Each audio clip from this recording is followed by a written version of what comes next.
কয়েক দশক ধরে মিয়ানমারে নির্যাতনের শিকার হচ্ছেন রোহিঙ্গারা। ভয়াবহ মানবিক সংকটের কারণে প্রতি বছর নিরাপদ জীবনের খোঁজে ঝুঁকিপূর্ণ নৌযাত্রায় ঝুঁকছে বাস্তুচ্যুত এসব রোহিঙ্গা। এরই মধ্যে ভয়াবহ তথ্য দিয়েছে জাতিসংঘ।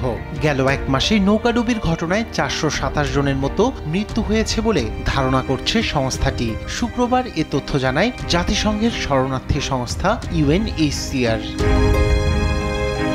সংস্থাটির প্রাথমিক তথ্য অনুযায়ী দুটি নৌকায় মোট 514 জন রোহিঙ্গা ছিলেন। গেল 9 মে 267 জন যাত্রীকে বহনকারী একটি নৌকা ডুবে যায়। এর মধ্যে 66 জন প্রাণে বেঁচে যান। এর পরদিন 247 জন রোহিঙ্গা সহ দ্বিতীয় নৌকাটি ডুবে যায়। সেখানে বেঁচে যান 21 জন যাত্রী।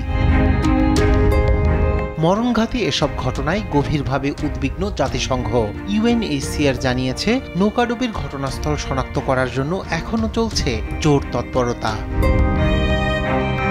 এদিকে বাংলাদেশ সহ আশ্রয় প্রদানকারী দেশগুলোতে রোহিঙ্গা শরণার্থীদের জীবনকে স্থিতিশীল করতে এবং মিয়ানমারের অভ্যন্তরে বাস্তুচ্যুতদের জন্য আরও আর্থিক সহায়তার আহ্বান জানিয়েছে UNHCR। 2025 সালে তাদের জন্য $383.1 মিলিয়ন সহায়তা অনুরোধ করা হলেও এখন পর্যন্ত পূরণ হয়েছে মাত্র 30%।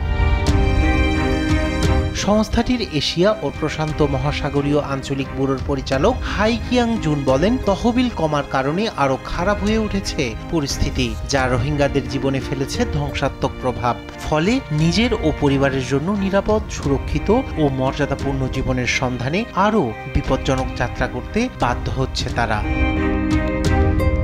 রায়হান কবি শুভ্র, নিউজ ডেস্ক, দেশ টিভি।